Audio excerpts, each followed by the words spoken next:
ప్రియ దేవుని బిడ్డలారా, బైబిల్ చదవటం వినటం వల్ల మనలో విశ్వాసం పెరుగుతుంది. మన మార్గానికి త్రోవ చూపుతుంది.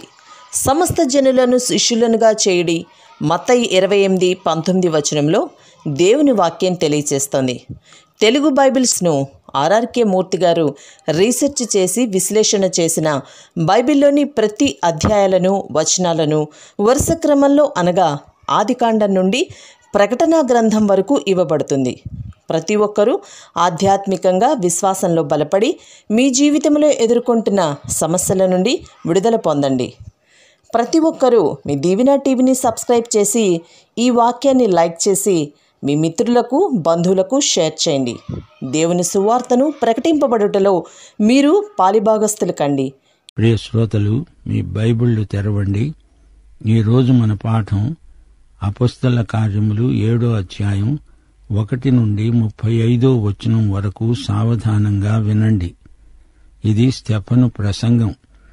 ప్రధాన యాజకుడు స్తెఫనును అడిగాడు, ఈ మాటలు వీరు నీ గురించి అంటున్న మాటలు నిజమేనా? అందుకు స్తెఫను చెప్పినది ఒక ప్రసంగం. సహోదరులారా, తండ్రులారా, వినండి. మన పితరుడైన అబ్రాహాము హారానులో కాపురం ఉండక మునుపు మెసొపొటేమియాలో ఉన్నప్పుడు మహిమగల దేవుడు అతనికి ప్రత్యక్షమై అన్నాడు, నీవు నీ దేశమును నీ స్వజనమును విడిచి బయలుదేరి నేను నీకు చూపించబోయే దేశానికి రా. అప్పుడతడు కల్దీయుల దేశమును విడిచిపోయి హారానులో కాపురమున్నాడు. అతని తండ్రి చనిపోయిన తరువాత అక్కడి నుండి మీరిప్పుడు కాపురమున్న ఈ దేశమందు నివసించడానికి దేవుడతణ్ణి తీసుకువచ్చాడు. ఆయన ఇందులో అతనికి పాదము పట్టేటంత భూమినైనా స్వాస్థ్యముగా ఇవ్వక, అతనికి కుమారుడు లేనప్పుడు అతనికి అతని తరువాత అతని సంతానమునకు దీనిని స్వాధీనపరుస్తానని అతనికి వాగ్దానం చేశాడు. అయితే దేవుడు చెప్పాడు, అతని సంతానము అన్యదేశమందు పరవాసులవుతారు. ఆ దేశస్థులు 400 సంవత్సరాల పర్యంతము వారిని దాస్యమునకు లోబరుచుకుని బాధ పెడతారు. దేవుడన్నాడు, ఏ జనమునకు వారు దాసులై ఉంటారో ఆ జనమును నేను విమర్శ చేస్తాను. ఆ తరువాత వారు వచ్చి ఈ చోట నన్ను సేవిస్తారు. సున్నతి విషయమైన నిబంధన అతనికి అనుగ్రహించాడు.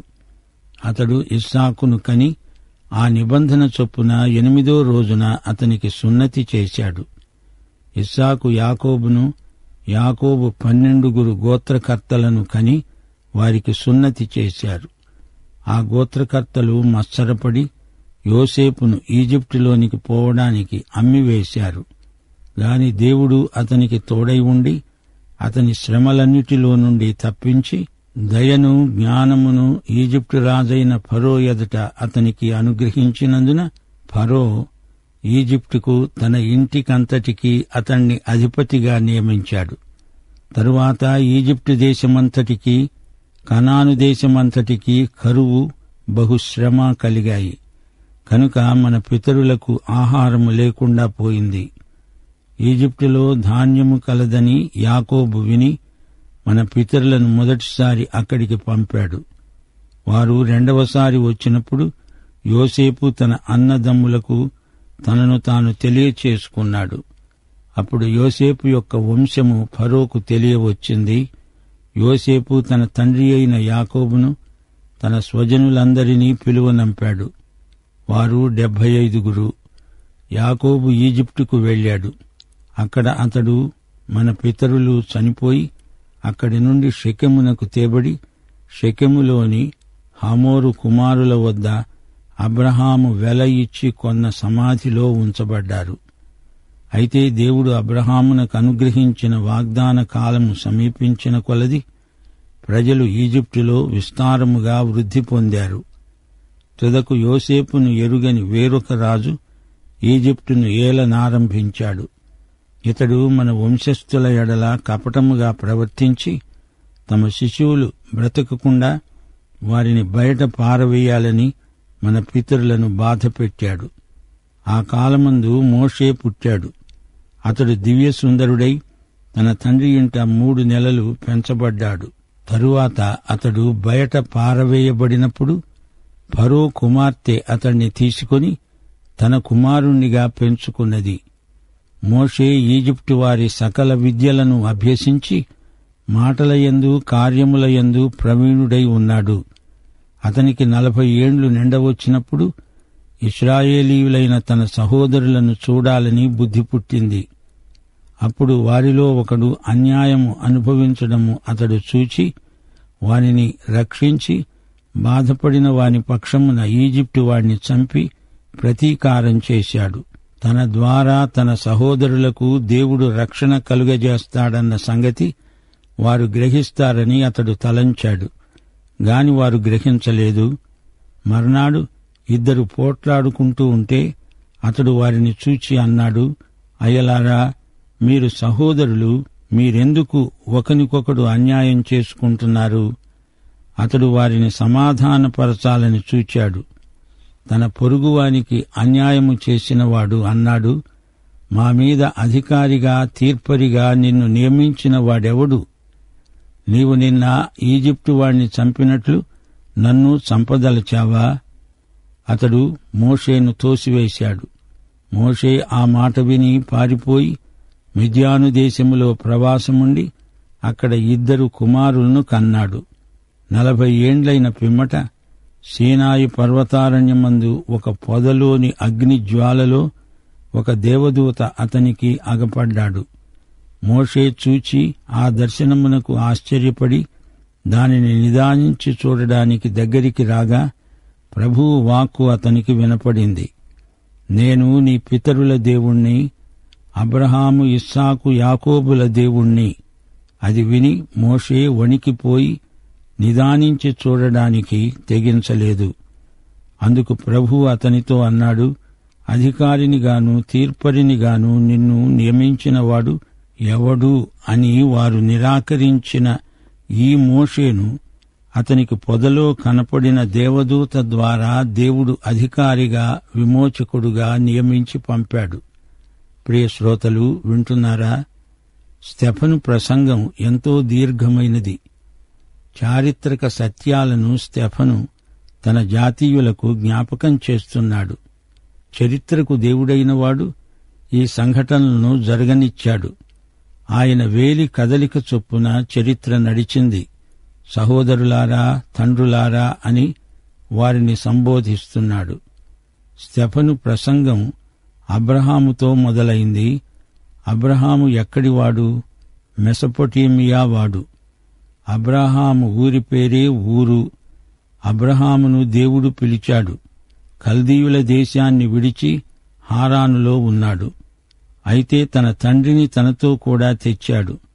అతని తండ్రి చనిపోయే వరకు అబ్రహామును దేవుడు నడిపించలేదు. అబ్రహాము సంతానానికి దేవుడు ఆ భూమినంతా వాగ్దానం చేశాడు. దేవుడు అబ్రహాముతో సున్నతి నిబంధన చేశాడు. ఇస్సాకు వలన అయినదే నీ సంతానం అని దేవుని వాగ్దానం. స్టెఫను ఇశ్రాయేలు చరిత్రలోని ముఖ్యాంశాలను ఏకరువు పెడుతున్నాడు. గత చరిత్ర నేర్పే పాఠాలు వీరు నేర్చుకుంటున్నట్లు లేదు. గోత్రకర్తలను పేర్కొన్నాడు. యోసేపును గురించి ప్రస్తావించాడు. ఈజిప్టులోనే వారు ఒక జాతిగా రూపొందారు. యోసేపు తరువాత మోషే. ఇశ్రాయేలీయులు పరాయి దేశంలో దాస్యంలో ఉన్నారు. మోషే గొప్ప జాతీయ నాయకుడు. ధర్మశాస్త్రం మోషే ద్వారా వచ్చింది. మోషేను దేవుడు దర్శనం ద్వారా సంధించాడు. మోషేను దేవుడు గొప్ప అధికారిగా విమోచకుడుగా నియమించాడు. మోషే దర్శనానికి విధేయుడయ్యాడు. మండుతున్న పొద దర్శనం మోషే తన సేవా జీవితంలో ఎన్నడూ మరచిపోలేదు. స్టెఫను ప్రసంగమంతా ఇశ్రాయేలు చరిత్రలోని ప్రధాన అంశాలను ఎత్తిచూపింది. గత చరిత్ర, దేవుని హస్తం, ఇశ్రాయేలు ప్రజలు అనుభవించిన అనేకమైన కష్టనష్టాలు, ఇదంతా స్టెఫను తన ప్రజలకు జ్ఞాపకం చేస్తున్నాడు. అపోస్తలుల కార్యముల గ్రంథంలో ప్రతి అధ్యాయము ఎంతో అమూల్యమైనది. దేవుడు సజీవుడు, నమ్మకమైన దేవుడు. దేవుడు తన సంఘాన్ని పెంతెకోస్తునాడు ఆరంభించాడు. ఆత్మ దిగి రావటంతో సంఘం పుట్టింది. నేటి వరకు ఆ సంఘం ఎదుగుతూనే ఉంది. భూదిగంతాల వరకు సంఘం విస్తరిస్తోంది. సువార్త సార్వత్రికమైనది. సంఘం ఆరంభమైనప్పుడు ప్రథమ సంఘస్థులందరూ యూదులే. అయితే రానురాను సువార్త సమస్త జాతుల్లోకి చొరవ చేసుకుని పోయింది. సంఘం సార్వత్రికమై అన్ని రకాల ప్రజలను ఒకే కుటుంబంలోకి ఆకర్షిస్తుంది. అన్ని జాతుల నుండి వచ్చిన వారు సంఘంలోకి చేర్చబడుతున్నారు. సంఘ సందేశంలోని ముఖ్యాంశాలు: రక్షణ, విధేయత. యేసుక్రీస్తు తన శిష్యులను ఆత్మ ద్వారా నడిపించిన విధం ఈ గ్రంథంలో వివరించబడి ఉండడం గొప్ప విశేషం. అపొస్తలుల కార్యముల గ్రంథం పరిశుద్ధాత్మ ద్వారా అపొస్తలులు చేసిన అద్భుతాలను వివరిస్తుంది. అపొస్తలుల కార్యముల గ్రంథంలో మనకు పరిచయమయ్యే వ్యక్తులు మనకు ఆధ్యాత్మిక జీవితమందు ఆదర్శప్రాయులు. అనేక రకాల ప్రజలను సువార్త ద్వారా ఎలా రక్షణ మార్గానికి తేవాలో మనకు నేర్పే అపూర్వ గ్రంథమిది. సంఘాలు స్థాపించడానికి ఇది వాచక పుస్తకం. క్రైస్తవ సహోదర ప్రేమను మనకు అలవరిచే అధ్యయన గ్రంథం అపొస్తలుల కార్యముల గ్రంథం. 7వ అధ్యాయంలో ఈ గ్రంథం సంఘ చరిత్రలో కొత్త మలుపు. ప్రథమ సంఘ హతసాక్షి స్తెఫను చేసిన చరిత్రాత్మక ప్రసంగం ఇందులో ఉంది. అదే మనమిప్పుడు అధ్యయనం చేస్తున్నాము. ఇశ్రాయేలీయులు ఒక జాతిగా చేసిన నిర్వాకమంతా స్తెఫను ఏకరువు పెట్టాడు. మీరు జీవాధిపతిని చంపిన హంతకులు అన్నాడు. కఠినమైన పదజాలం వాడాడు. దానికి వారు రెచ్చిపోయి స్తెఫనును చంపటానికి పూనుకున్నారు. ఇశ్రాయేలు వారలారా, మీరు ఒక జాతిగా యేసు మరణానికి బాధ్యత వహించాల్సి ఉంది. అయితే మీలో కొందరు నమ్మకమైన వారున్నారు. స్తెఫను తనను తాను సమర్థించుకునే ప్రయత్నమేమీ చేయలేదు. వారిని సహోదరులారా అని సంబోధించాడు. పెద్దలను నా తండ్రులారా అని పిలుస్తున్నాడు. ఈ యువకుడు స్తెఫను సంఘంలో ప్రథమ హతసాక్షి. స్తెఫను, తార్సువాడైన సౌలు, ఈ ఇద్దరు యువకులు సంఘానికి ఎనలేని సేవ చేసిన విశ్వాస యోధులు, హతసాక్షులు. వీరిద్దరూ పరిశుద్ధాత్మ పూర్ణులు. అయితే మొదట స్తెఫనుకు సౌలు విరోధి. ఇద్దరు దొంగల మధ్య యేసు శిలువ ఉన్నట్లు మొదట్లో స్తెఫనుకు, తార్సువాడైన సౌలుకు మధ్య శిలువ వేయబడిన యేసున్నాడు. 1 కొరింథీ 1 అధ్యాయం 18వ వచనంలో సౌలు అనబడిన పౌలు ఏమన్నాడు? శిలువను గూర్చిన వార్త నశిస్తున్న వారికి వెర్రితనము గాని రక్షించబడుతున్న మనకు దేవుని శక్తి. ఈ సౌలు మొదట స్తెఫనును చూచి అతడు వెర్రివాడు అనుకున్నాడు. స్తెఫను తన సుదీర్ఘమైన ప్రసంగాన్ని అబ్రహాముతో ఆరంభించాడు. అబ్రహాము ఇశ్రాయేలు జాతికి మూలపురుషుడు. మత్తయి సువార్త ఆరంభంలో యేసుక్రీస్తు వంశావళి అబ్రహాముతో ఆరంభమైంది. అయితే లూకా సువార్త ఆదాముతో ఆరంభమైంది. స్తెఫను తన ప్రసంగాన్ని విశ్వాసులకు తండ్రి అయిన అబ్రహాముతోనే మొదలుపెట్టాడు. ఇదొక గొప్ప విశేషం. ఇశ్రాయేలీయులందరూ కాదు, కొద్దిమంది మాత్రమే దేవునికి అనుకూలంగా జీవించారు. ఎక్కువ మంది దేవునికి తిరుగుబాటు చేసిన వారే. ఈ రోజున కూడా సంఘాల్లో ఎంతమంది నిజంగా దేవునికి అనుకూలురో అది ఆయనకే తెలుసు. నాడు నేడు అసలైన సిసలైన విశ్వాసులు బహు కొద్దిమంది. మనుష్య కుమారుడు తిరిగి వచ్చినప్పుడు భూమి మీద విశ్వాసము ఉండడం చూస్తాడా? అబ్రహాము విశ్వాసవీరుడు. అబ్రహాము విశ్వాసము దేవునికి సంపూర్ణ విధేయత. అబ్రహాము మెసొపొటేమియాలో ఉన్నాడు. టైగ్రిస్ యూఫ్రటీస్ లోయ ప్రదేశమది. అక్కడ దేవుడు అబ్రహామును పిలిచాడు. అబ్రహాము నివసించిన ప్రదేశమంతా విగ్రహారాధనతో నిండి ఉంది. దేవుడు అబ్రహాముకు ఒక కుమారుడు కలుగుతాడని వాగ్దానం చేశాడు. దేవుడు అబ్రహాముకు భూమినంతా వాగ్దానం చేశాడు. అప్పుడతనికి సంతానం లేదు, నిలవటానికి సందు లేదు. గాని అబ్రహాము దేవుని వాగ్దానం నమ్మాడు. నిరీక్షణకు ఆధారము లేనప్పుడు నమ్మాడు. అబ్రహాము నుండి గోత్రకర్తలను వరుసగా తన ప్రసంగంలో స్టెఫను పేర్కొన్నాడు. యోసేపు సోదరులను కూడా పేర్కొన్నాడు. వారంతా యోసేపును ఈజిప్టుకు బానిసగా అమ్మివేశారు. అయితే దేవుడు యోసేపును కాపాడాడు, హెచ్చించాడు.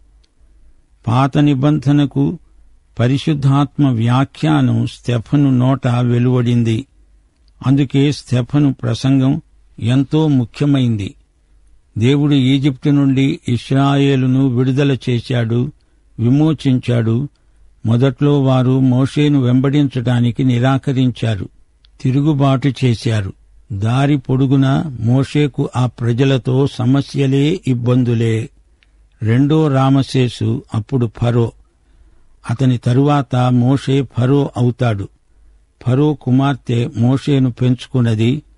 రామసేసుకు మగసంతు లేదు. మోషే రామసేసుకు వారసుడవుతాడు.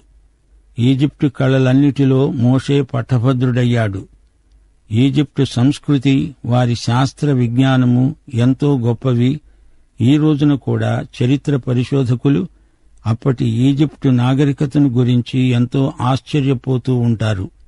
గణిత శాస్త్రం, రసాయన శాస్త్రం, శిల్పం, నక్షత్ర శాస్త్రం మొదలైన వివిధ రంగాలలో ఈజిప్టు ఎంతో పదోన్నతి గడించింది. ఈజిప్టు పిరమిడ్లు నేటికి కూడా అలనాటి ఈజిప్టు నాగరికతకు చిరకాలపు గుర్తులుగా ఉండిపోయాయి.